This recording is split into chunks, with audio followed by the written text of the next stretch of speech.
back to my channel. My name is Midi for those of you guys who are new to my channel, and I make videos about teaching and faith and lifestyle and a bunch of different vlogs as well. So make sure you subscribe if you haven't already, and if you find this video helpful, make sure you give it a big thumbs up.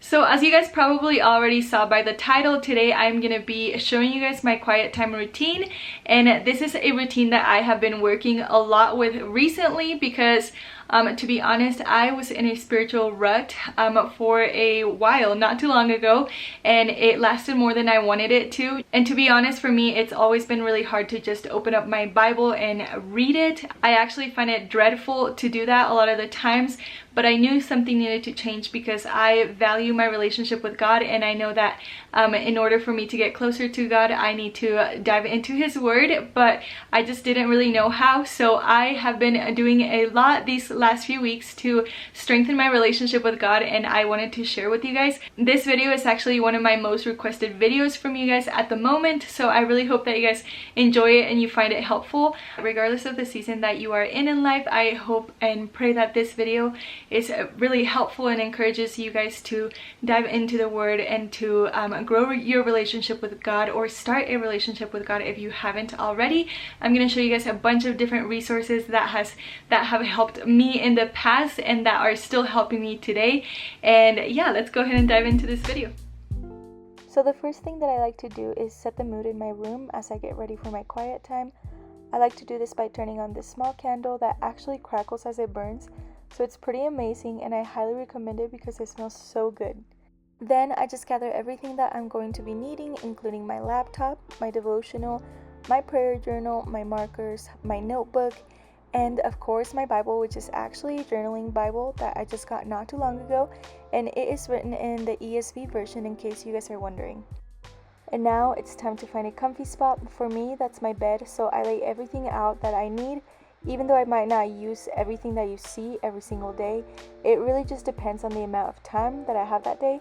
So sometimes it can be 20 minutes and other times it can just be even up to an hour.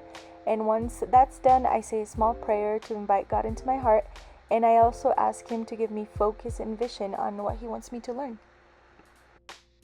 I also love listening to Christian music every day, so I like to open Spotify and play either some chill Christian music or some worship music, just depending on the mood that I'm in. But I do have tons of playlists on there, so if you guys would like to go follow me, I will leave my username in the description down below.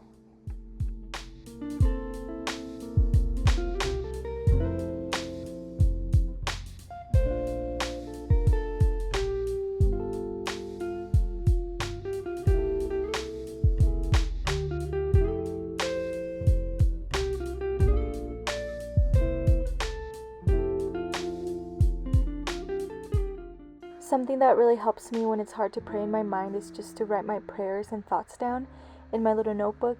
And I really like this because it helps me focus more on what I want to say, and it's also really soothing for me. And then also I can go back and read it again and see how God has been working in my life if I want to, so it's great.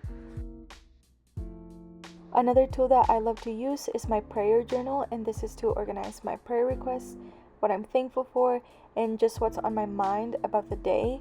And I don't really use this every single day, but I really want to get in the habit of it because it's just so beautiful to go back and reflect on every answered prayer that God has answered.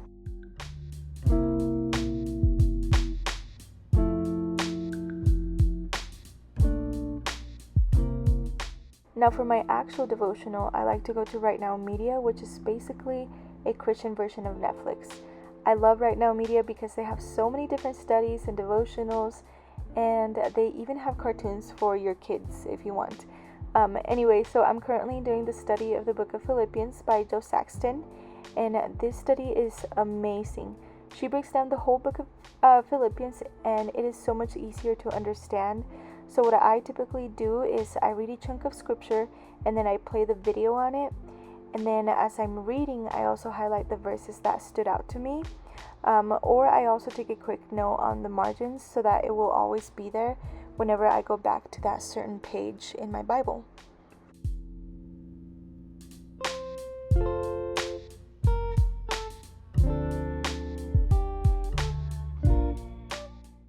If I'm doing a study on a specific book of the Bible, what I like to do is just write the name of the book in big letters at the top of my notebook, and that way it's just easier for me to identify it if I ever want to come back to it.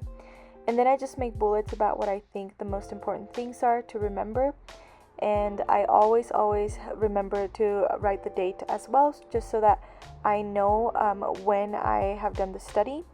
And then as the video plays, I just take a bunch of notes about it, because again, I'm just a visual learner and I just tend to focus more when I'm writing things down. The last couple of resources are apps that I've really enjoyed. The first one is called Verses, which is an app that helps you guys memorize verses from the Bible.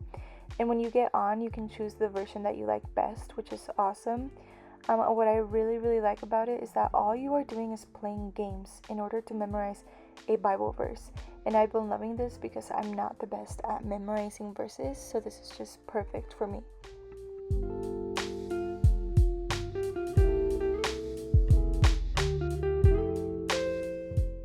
And lastly, we have the Holy Bible app from YouVersion. So on this app, you see the verse of the day, and you can share it with your social media if you want to. And then you can also look for plans and devotionals about anything and everything, literally. And you can even invite friends to do the same devotional as you, which is pretty cool. And then also it keeps a record of your streak for the day, as well as how many weeks you've been logging into it. So I don't use this every single day, but I do use it when I'm in a hurry or when I want to supplement my quiet time for something more. Alright guys, and that is my quiet time routine. On top of all of the resources that I just showed you guys, something else that I like to use is Pinterest, because I use a bunch of inspiration there for quotes, like if I want to write a quote on my journaling Bible, or for verses, or also for Bible journaling, because I'm like brand new at this. So if you guys have any suggestions of what else can help me for Bible journaling, let me know, because like I said, I'm not the most creative, but I definitely want it to be something that I like look at throughout the year, and just like know whenever I'm looking at certain journals, like on the pages, like I just want it to help me just grow and understand the Bible better. And then on top of that, I also wanted to encourage you guys to just pay attention to the people that you follow on social media. For me, Instagram is something that I use as like my main source of social media, I guess. And a lot of people there can be actually very negative, or can influence you guys in the wrong direction. I also tend to compare myself a lot on social media to other people, and it's pretty damaging. It's not good at all, and that's not what God intends for us. So I highly encourage you guys to think about who you follow on social media and what those people are feeding your spiritual life. So I always think of all of the people that I follow, and I try to follow very encouraging and uplifting ladies. There are a few men that I follow if they're like pastors, or you know, just very encouraging to me as well. But here are all of the people that I follow on social media that help me in my relationship with God and really encourage me as well with their content, and you guys should definitely give them a follow as well. Anyway guys, that is it for this video. I hope that you guys enjoyed it. My prayer for you guys today is that this video helps you guys draw closer to God, and also I hope that this video helps you guys set up a good routine, because just because I do things a certain way doesn't mean it's gonna work for you. So I hope that you guys find a good routine that works for you, and regardless of whether you do it in the morning or at night, just make sure that you know that this time with God is so important. And I actually heard it from one lady one time, and she's so right about this. She said a relationship with God is like a marriage. You don't want to just be like, okay, I'm only gonna set 1 hour to talk, 1 hour a day to talk with my spouse. Only 1 hour, that's all they get. They just get 1 hour, and then the rest of the time they have to leave me alone. That's not how it works in a marriage, so that's not how it works with God as well. In order for your relationship to work with God, you have to nourish it, obviously, on a day-to-day basis, on a month-to-month basis, even an hour-to-hour basis. But again, thank you guys for watching this video. I seriously loved filming it, and if you guys are interested in more content like this, please let me know down below, and let me know of any other resources that I can use in my quiet time routine as well, because I know that you guys are always giving me awesome ideas, and I want to hear about it. So let me know down below, and have a blessed day. Bye guys.